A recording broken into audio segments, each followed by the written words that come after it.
partager tout le monde, soit organisé par le système en place. Bon, écoutez, donc on a vu ce que ça a donné. Vous pensez que le peuple a toujours ce dernier mot-là dans le contexte dans actuel? tous les pays, pas seulement au Togo, dans tous les pays. Quand le peuple se lève, qui que vous soyez, vous voyez en Syrie, Assad pendant des années, des décennies, a voulu perpétuer la dynastie familiale.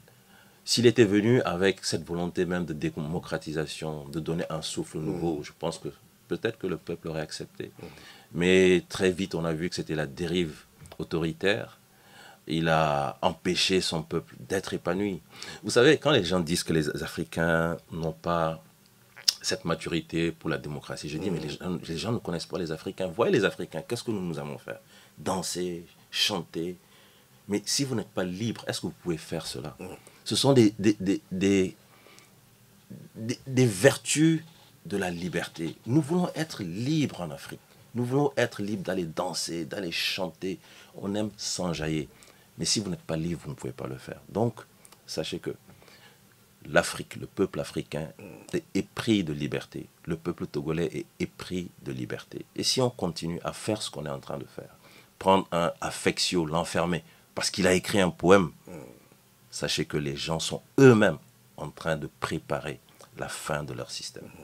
Qu'ils continuent sur cette lancée. Ce n'est pas une menace. Hein. Okay. Ce n'est pas une menace, c'est juste un constat. Professeur David Dessay, ce nouveau cadre que vous venez de mettre sur pied, basé sur la trilogie solidarité, confiance, vérité, aujourd'hui, le club togolais a toujours la nostalgie de ces regroupements qui ont fait tant rêver ces Togolais-là.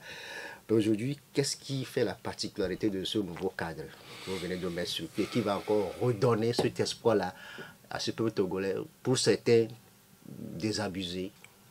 Tout à fait. Alors la première particularité, je l'ai dit tantôt, nous ne sommes pas une coalition. Chacun vient en tant qu'entité et repart en tant qu'entité.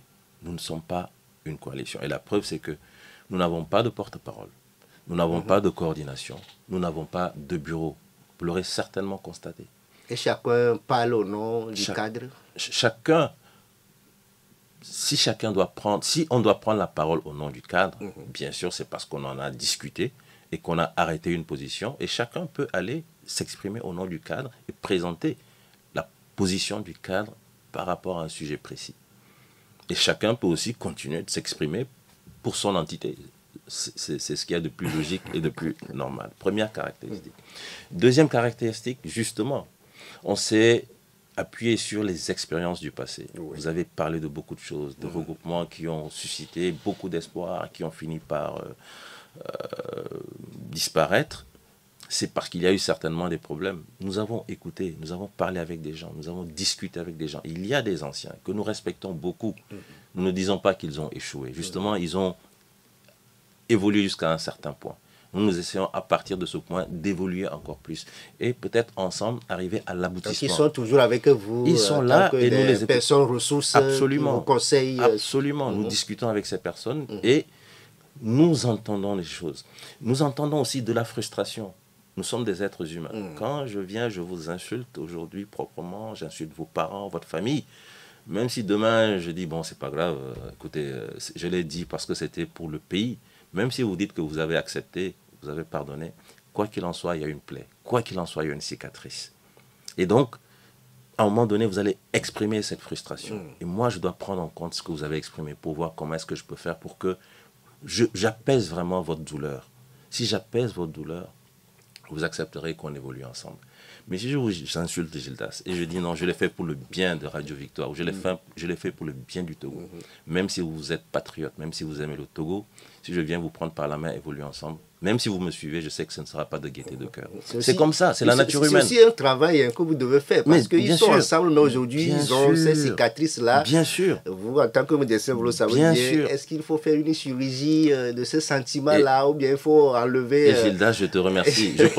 Personnellement, je pense que le fait d'être médecin m'a aussi aidé par rapport à un certain nombre d'attitudes, de compréhension de ces frustrations qui sont réelles et qu'il faut prendre en compte. Parfois, j'entends des gens venir dire « Oui, mais bon, c'est le Togo, c'est pas grave, il faut mettre ça de côté. » Non, ça ne fonctionne pas comme ça. Même si vous insistez, la personne peut vous dire « Oui » à un moment, mais vous savez qu'au fond d'elle-même, cette personne ne va pas vous accompagner réellement. Et quand vous serez peut-être à un moment crucial où vous aurez besoin d'une vraie participation complète de tout le monde, vous n'aurez pas cela. Et donc, il faut apaiser les douleurs. J'entends déjà, par rapport au meeting que nous avons fait la fois dernière, certaines critiques. Oui, Mais il faut être patient dans la vie. Nous revenons de très loin. Il faut en être conscient. Et il faut y aller pas à pas, étape après étape. Il ne faut pas venir dire, bon, à partir d'aujourd'hui, voilà comment est-ce que les choses doivent fonctionner, voilà comment est-ce que tout doit être fait. Non, ça ne pourra pas se faire. Nous avons eu des blessures, nous avons eu des plaies. Un processus de cicatrisation, je suis médecin, je sais que ça prend, ça prend du temps. Ça prend du temps. Et physiologiquement même, il y a plusieurs étapes qui se succèdent dans la cicatrisation. Nous sommes peut-être à la première étape ou à la deuxième étape du processus de cicatrisation. Il faut continuer simplement. Mais il faut de la patience. Et moi, c'est ce que je demande au peuple togolais. Vous avez demandé que des gens se mettent ensemble. Tout le monde ne pourra pas être ensemble. Il faut en être conscient. Même au Sénégal, même dans les pays où ça a fonctionné, tout le monde n'était pas ensemble. Certains se sont mis ensemble, d'autres sont venus s'ajouter. Ça va être la même chose au Togo. Vous avez exigé que ce soit un mouvement citoyen.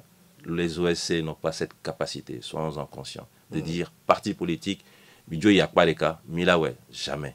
En tout cas, pas pour le moment. Accepter que les organisations de la société civile puissent fonctionner avec des partis politiques pour évoluer. Vous avez exigé que ce soit un mouvement citoyen. On ne veut plus voir d'attitude partisane. Ça va se faire, mais laissez le temps au temps. N'obtenez pas, ne cherchez pas à tout obtenir dès la première sortie en une seule fois. Nous allons évoluer, nous allons apaiser les gens. Nous avons dit qu'il faut de la confiance. La confiance, il faut la bâtir. Des gens sont venus. Regardez, sont repartis. Des gens sont venus, on dit des choses. Finalement, on s'est rendu compte que ce que ces personnes ont dit n'était pas la réalité. Moi, je vous donne un exemple, sans entrer dans les détails. Nous avons discuté avec des gens qui nous ont dit, aujourd'hui, voilà notre posture par rapport à un certain nombre d'éléments. 2 semaines après, c'était un virage à 180 degrés. Totalement le contraire de ce qui avait été dit. Et donc, comment vous voulez qu'après, on puisse bâtir sur de la confiance? Quand je parle de confiance, ce n'est pas un vain mot. Je vous assure qu'en l'espace, peut-être que je me trompe, si ce n'est pas 2 semaines, c'est 3 semaines. Si je revois les dates, je pourrais savoir. Mais nous avons rencontré des gens en délégation. Et 2 ou 3 semaines après, même rencontre, et c'est une réponse totalement opposée à ce qui nous avait été dit 2 ou 3 semaines auparavant. Donc quand c'est comme ça, c'est difficile d'évoluer. On aurait pu se dire, non, on ferme les yeux, c'est le Togo, mettons tout le monde ensemble. Ça ne va pas marcher. Voilà. Donc cette fois-ci... je ne dis pas que... vous n'avez pas fermé la porte de ce nouveau cadre, mais ce serait quand même du sérieux entre griffes. Si on va essayer en tout cas. Et je demande, moi, tout simplement, de nous faire confiance. Et quoi qu'il en soit, la balle est dans le camp du peuple togolais. Quel que soit ce que les partis politiques feront, les organisations de la société civile, la communauté internationale, la solution, elle est entre les mains du peuple. Et je disais que ce peuple togolais, il a besoin qu'on le courtise, il a besoin qu'on le caresse. Et le jour où il décide de se lever... Parce qu'il a tant donné à ce peuple togolais. Il a tant fait des efforts. Aujourd'hui, la remobilisation, c'est le grand défi pour vous. Mais on a vu qu'au lendemain de la présidentielle de 2020, la mobilisation était difficile par rapport à tout ce qu'on a connu, la crise sanitaire, la condition sécuritaire dans le nord du pays, d'autres mesures ajoutées par le gouvernement. Mais 5 ans après, par rapport à ce premier meeting tenu samedi, dimanche à Kassimé, est-ce qu'on peut dire que c'est un début de mobilisation pour vous? En tout cas, tous les avis sont unanimes. Ce meeting, non seulement il a répondu à nos attentes, mais je pense qu'il est même allé au-delà. Et nous savons que beaucoup d'autres personnes qui voulaient arriver ont été bloquées en chemin. Est-ce que c'est vrai? Non, c'est une réalité. C'est une réalité, oui. Malheureusement. Et c'est là où par qui? C'est là où je vais arriver. C'est là où ça me fait un peu sourire parce qu'on avait vu avant le meeting, après la signature de la charte, que c'était une infime minorité de l'opposition. Nous, quoi, voilà, nous étions une infime minorité, comme si nous étions vraiment insignifiants, nous n'avions aucune représentativité. Et donc je me suis dit, mais si c'est une infime minorité, pourquoi est-ce que vous déployez autant d'énergie pour empêcher cette infime minorité de se retrouver en petit nombre? Mais laissez cette infime minorité s'exprimer. Et donc, il y a des délégations qui avaient pris la route depuis Aného, arrêtées au péage. Il y a des délégations qui, en arrivant de Tchévier, ont été bloquées. Voilà, à Tikoumé. Voilà, Bloqués par qui? Les gens en uniforme, les gens qui sont sur les routes et qui ont la possibilité d'ériger des barrages, d'arrêter un véhicule et de demander les papiers du véhicule et de garder les papiers du véhicule. Lors du meeting, pendant que j'étais en train de prendre la parole, à un moment donné, vous avez vu plusieurs étudiants revenir en klaxonnant parce que finalement, ils ont eu cette bonne volonté d'aller, je crois, à Tikoumé, récupérer des gens qui étaient bloqués là, les mettre sur leur moto et les faire venir. Bon, c'est bien, ça fait plaisir, mais sachez que c'est encore une manifestation de ce que nous vivons dans ce pays pour lequel nous nous battons. Disons, il faut se battre contre ce genre de pratiques. Laissez les citoyens être libres et s'exprimer. N'empêchez pas la libre expression. N'empêchez pas la capacité des gens de se retrouver pour des manifestations publiques, pacifiques. Est-ce qu'il y a eu un débordement quelconque la fois dernière? Non. Nous sommes des gens responsables. Nous n'allons jamais casser. Parce que si on casse, nous cassons nos propres ressources. Voilà. Donc, nous avons commencé quelque chose. Les avis sont unanimes. Il y a eu une très forte mobilisation la fois dernière.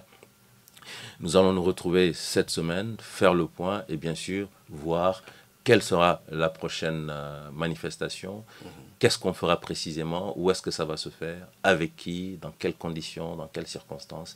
Mais un chronogramme est en place.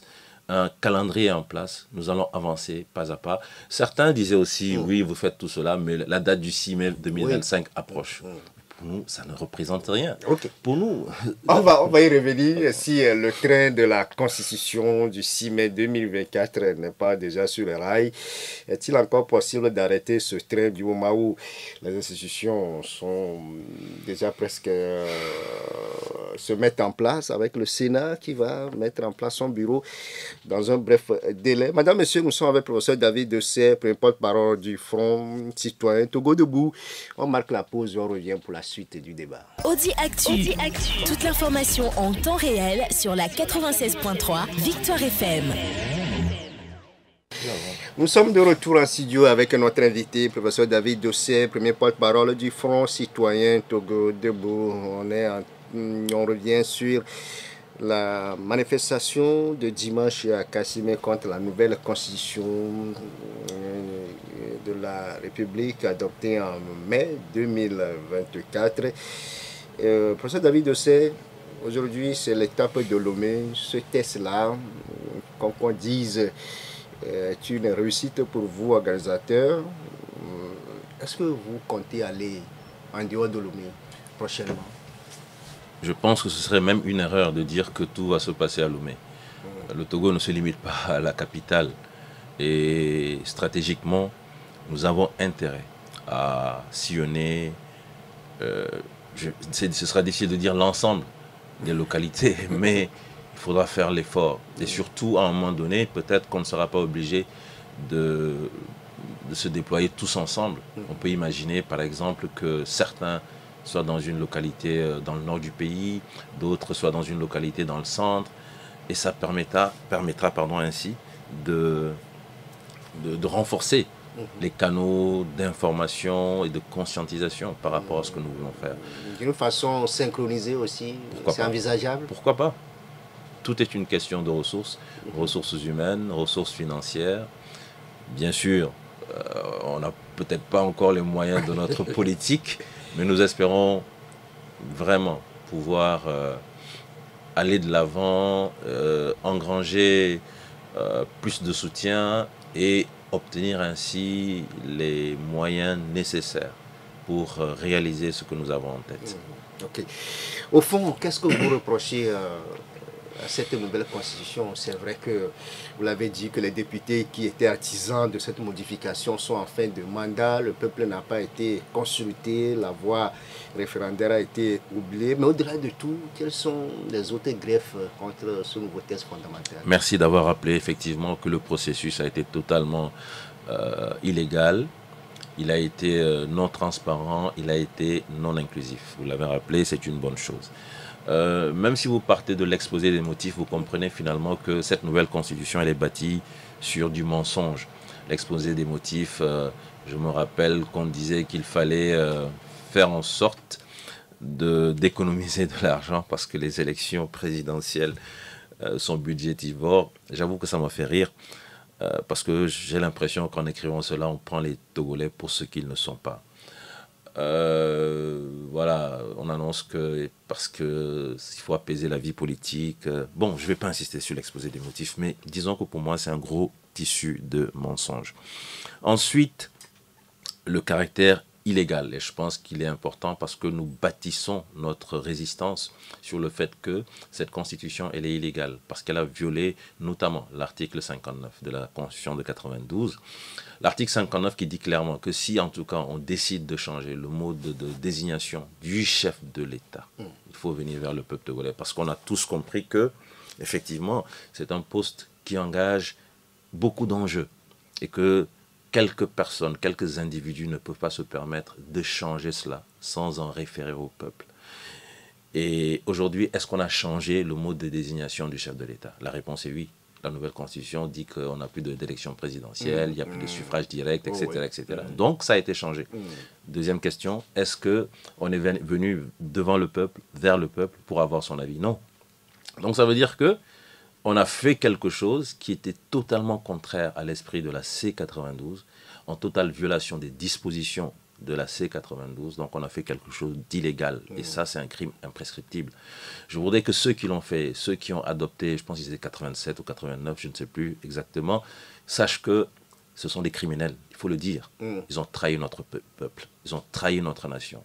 Qu'ils se regardent dans le miroir et qu'ils se disent, je ne sais pas quelles ont été leurs motivations, mais qu'ils sachent qu'ils sont des criminels. Non. Ils sont aussi là au nom du peuple. Je continue en disant que, au-delà de cela, vous l'avez dit, qu'est-ce qui nous amène à dire non à cette constitution? Parce que cette constitution ne contient pas des valeurs. On nous a dit que c'est un régime parlementaire. Ça veut dire qu'on a donné force au Parlement. Force au Parlement de, par exemple, et je pense que l'ANC a fait une belle démonstration la fois dernière par rapport à cela, force au Parlement, par exemple, de dire à l'exécutif, ce que vous proposez ne répond pas aux attentes du peuple. Parce que l'exécutif, le gouvernement doit venir au Parlement. Le gouvernement conduit donc par le Premier ministre, le président du Conseil, je ne sais pas comment on peut l'appeler, en tout cas le chef de gouvernement, doit venir au Parlement, présenter sa politique et avoir l'assentiment du Parlement ou alors la défiance. C'est comme ça que ça fonctionne. Et nous voyons dans tous les pays comment ça se passe. Quand ce jour arrive, on sent que c'est une très forte pression sur le dos de l'exécutif, le dos du gouvernement, qui, comme s'il allait passer un examen devant un jury. Alors aujourd'hui au Togo, qu'est-ce qu'on comprend? C'est que si jamais ça doit arriver, en fait la pression n'est pas sur le dos du gouvernement, mais la pression est sur les membres du jury. Si les membres du jury, le Parlement donc, décide de ne pas accorder sa confiance, ce n'est pas l'exécutif, ce n'est pas le gouvernement qui tombe, c'est le Parlement qui tombe. Ça veut dire que moi, je suis étudiant, je vais à un examen, les membres du jury sont devant moi, ils doivent me juger. S'ils jugent que j'ai bien fait, bon, c'est bon, ils vont rester. Mais si jamais ils jugent que j'ai mal fait, que je ne mérite pas la moyenne, c'est eux qui tombent. En fait, c'est ça. C'est ça, l'esprit de la nouvelle constitution au Togo. Et donc, à chaque fois, nous disons, mais c'est quelque chose qui a été taillé sur mesure parce qu'on ne veut pas que quelqu'un ait une quelconque difficulté. Mais on n'a jamais construit un État comme ça. Jamais, jamais. Quel que soit ce qu'on peut nous raconter, quel que soit ceux qui, vêtus de costumes, cravates, viennent pour dire des choses qui n'ont ni queue ni tête. Il faut dire au peuple togolais que nous nous battons pour une nation digne. Quand vous allez quelque part, quand vous dites que vous êtes togolais, vous relevez la tête. Et les gens vous respectent. Mais quand on nous présente ce genre de choses et que vous allez partout, des gens vous disent, c'est ce qu'un chauffeur ghanéen m'a dit, Président Mani Bibio, c'est-à-dire qu'un président, ce n'est pas un monstre, ce n'est pas quelqu'un qui est là pour faire peur à son peuple. Quand vous allez, qu'il y a un Ghanéen qui prend la parole solennellement et qui s'adresse au chef de l'État togolais pour dire des choses. Quand vous avez un député du Sénégal, parlementaire de la CEDEAO, qui pose des questions parce que ce qui se passe, ça n'a aucun sens. Ce qui se passe dans notre pays, ça n'a aucun sens. Et ce qu'ils ont fait, les gens me disent, ils sont en train d'avancer, le chien aboie, la caravane passe. À l'étape actuelle, mais un retour en arrière est possible, David Dossé. Quand vous êtes d'accord avec moi que, excusez-moi, je respecte beaucoup les gens, mais ce qui a été fait, c'est une bêtise. Et que les gens évoluent dans leur bêtise, est-ce que c'est vraiment le chien aboie, la caravane passe? Vous avez le sentiment que c'est des gens qui avancent parce qu'ils ont fait une bêtise, ils ne savent plus comment revenir en arrière. Plus ils vont évoluer dans leur bêtise, plus eux-mêmes vont porter les conditions qui vont permettre de mettre fin à cette bêtise. Et nous, tout ce que nous avons à faire, c'est dire au peuple, c'est une bêtise. Voilà ce qu'on est en train de proposer à notre nation, qui fait honte à notre nation. Et on ne peut pas l'accepter. C'est le moment pour vous, auditeurs, auditrices, de participer à ce débat, un débat qui invite pour vous, professeur David Dossé, premier porte-parole du Front citoyen Togo, debout, 92 02 80 63 99 70 70 90. Pour être en direct, nous sommes également en direct sur la page YouTube de la radio, victoirefm.com. Et le premier intervenant, c'est M. Gado. Bonjour, M. Allô, Gado. bonjour, M. Judas. Bonjour, M. Gado. Oui, bonjour. Professeur, bonjour. Monsieur Gado, bonjour, comment vous allez? Ça va très bien. Heureusement qu'il y a pénurie de gaz. Dieu merci. Bon, moi, les gens disent que est-ce qu'on peut arrêter le train? Moi, je crois que oui, un professeur. Parce que le train que nous voyons à Lomé ici, là, souvent, il est en panne et les gens le poussent. Avec un effort, on peut l'arrêter. Merci, bonne journée. Bonne journée à vous, M. Gado. Madame Essi, vous êtes là. Bonjour. Bonjour. Bonjour, Madame Essi. Voilà, bonjour, docteur. Oui, les Odolo. Merci beaucoup. Moi, je dis, hein, est-ce que la phrase là, le concept plutôt, le chien aboie, la caravane passe, ou le train parti, venez dedans, sinon restez à la gare, tout ça là, est-ce que il y a ces phrases là qui existent en France? Les gens sont dans l'indignité, c'est des éreintés qui vraiment les deux phrases là dans une république, que ça se répète dans une république. Et ça verse dans la haute trahison sur haute trahison, rien ne les effraie, hein? Ça avance comme ça. Nous avons, toutes les institutions sont obsolètes, elles sont périmées depuis 1968, parce qu'ils sont arrivés en 63. Et ça verse dedans jusqu'à ce que le pays soit... La scène politique, vous avez côtoyé d'autres groupes. Ou alors la défiance, c'est comme ça que ça... Vous avez fait allusion à bêtises. Voilà ce qu'on est en train de proposer à notre nation, qui fait honte à notre nation. Et on peut... Oui, vous savez, le Togo est aimé par notre bon Dieu. Voilà que les malfaiteurs qui détruisent le Togo se découvrent et se dévoilent.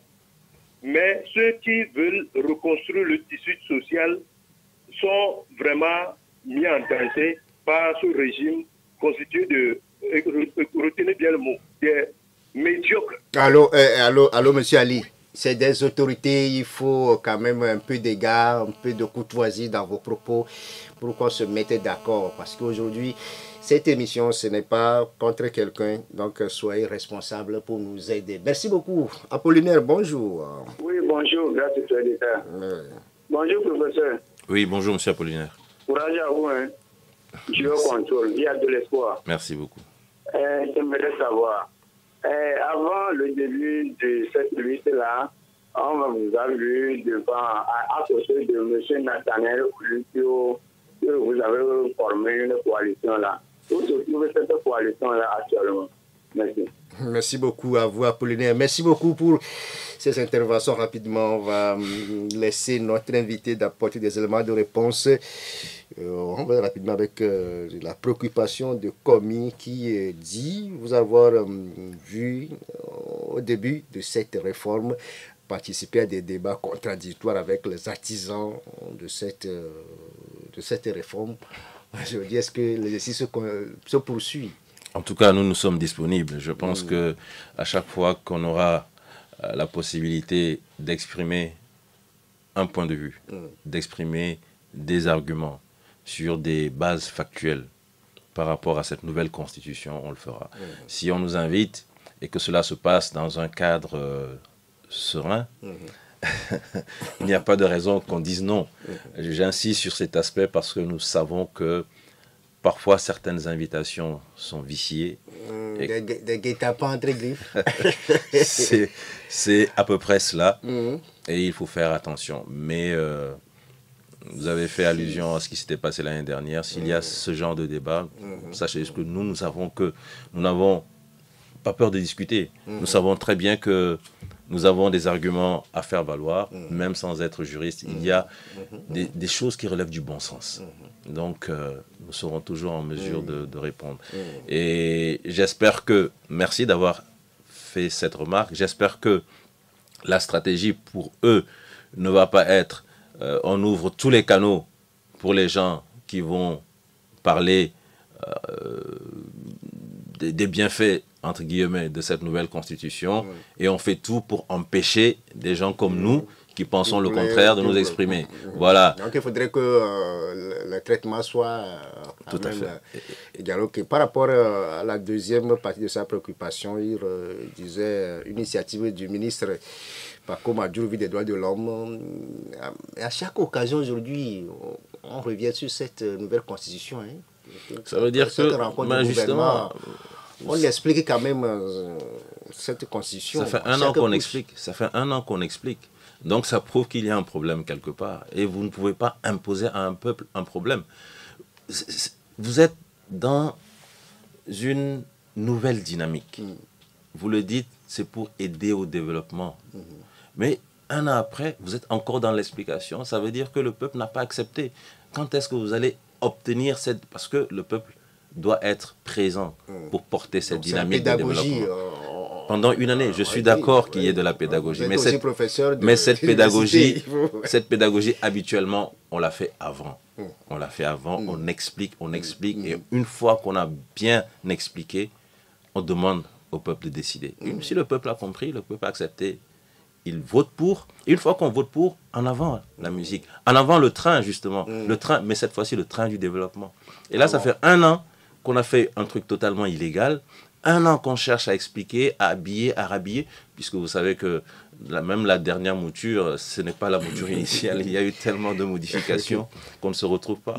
Voilà comment on a le sentiment que notre pays est conduit en termes de gouvernance dans des conditions. Cette préoccupation, David Ossé, on veut que vous nous donniez quand même une réponse, on ne va pas dire totale, mais vous allez nous aider à savoir ce qui s'est réellement passé avec la délégation de la députée à Djamabo au meeting de dimanche. Elle avait quitté les lieux même avant la fin de la rencontre, qu'elle n'a pas été bien accueillie. Que s'est-il réellement passé? Je ne suis pas convaincu qu'elle ait dit qu'elle n'a pas été bien accueillie. Ça m'étonnerait fort. Je n'ai pas eu l'occasion de discuter avec elle depuis le meeting. Je n'ai pas eu l'occasion de discuter avec les autres délégations qui étaient présentes au meeting depuis le meeting. Mais nous avons décidé en tout cas qu'il faudra remercier toutes les délégations qui s'étaient déplacées. Première chose. Deuxième chose, lorsqu'il a fallu prendre la parole, puisque j'étais le premier à intervenir, à part bien sûr Maître Zosa Javon qui a souhaité la bienvenue à tout le monde au nom de Novation Internationale. Lorsque j'ai pris la parole, j'ai salué toutes les délégations. Vous pouvez revoir les vidéos. J'ai salué la délégation du PSR, avec à sa tête le professeur Olou, président national du parti. J'ai salué la délégation conduite par M. Claude Améganvi, qui est à la tête de Sylvanus Forever. J'ai salué la délégation de la DMP et j'ai nommément cité Mme Adjamagbo. J'ai nommément cité les collègues de la société civile qui sont membres de la DMP. J'ai demandé à ce que, comme pour les autres délégations, que la foule applaudisse. Et je crois que les vidéos sont là. La foule a applaudi. Donc, il n'y a pas eu un traitement différent d'une délégation par rapport à une autre. Mais je sais que, vous savez, on se connaît. Il y a eu des problèmes par le passé, on ne peut pas le cacher. Et je sais que certains vont vouloir surfer sur ça pour semer de la zizanie. Ne tombons plus dans ce genre de piège. Le vrai combat, la vraie priorité, elle est ailleurs. Nous avons pris les dispositions pour que aucune délégation ne se sente frustrée, parce qu'il y a eu par le passé des incidents que nous avons vécus et nous avons dit ça ne doit plus se passer. Et sachez-le bien, lorsque Mme Adjamagbo et sa délégation sont arrivés, ce sont des membres de notre groupe de sécurité, des membres du groupe de sécurité de l'ANC qui étaient chargés de conduire la délégation et de l'installer, notamment Mme Adjamagbo, lorsqu'elle est arrivée, M. Louis Atiogbe, qui est membre de Novation Internationale, s'est levé pour lui céder sa place. Donc, que...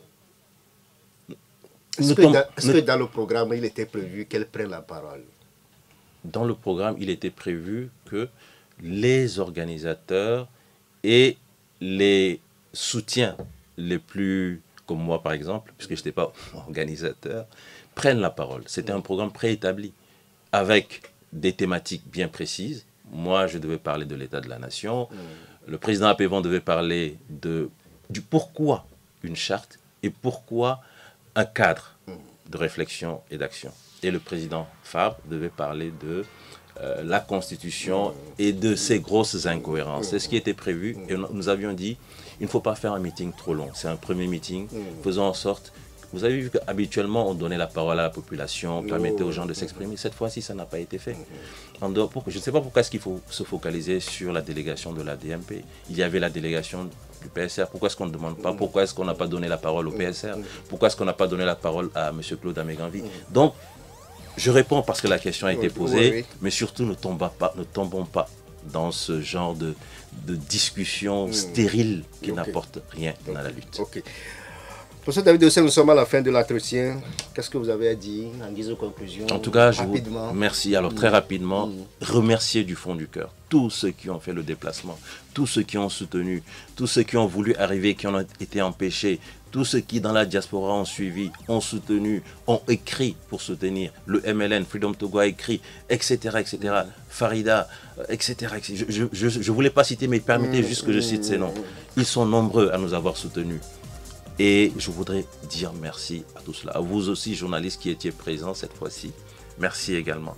Nous espérons que c'était un ballon d'essai, mais qui a quand même apporté quelque chose, qui a suscité de l'espoir. Nous voulons continuer de l'avant, aller de l'avant, ensemble avec le peuple togolais. Je prie simplement de nous accorder un peu de confiance. Nous allons très vite organiser une deuxième manifestation. Venez encore plus nombreux. Nous sommes pacifistes. Nous sommes vraiment des gens qui veulent aller de l'avant, mais dans la paix. Venez dans la paix, nous écouter et ensemble, nous allons changer notre Togo. Merci beaucoup à vous, professeur David Dossé, premier porte-parole du Front Citoyen Togo Debout.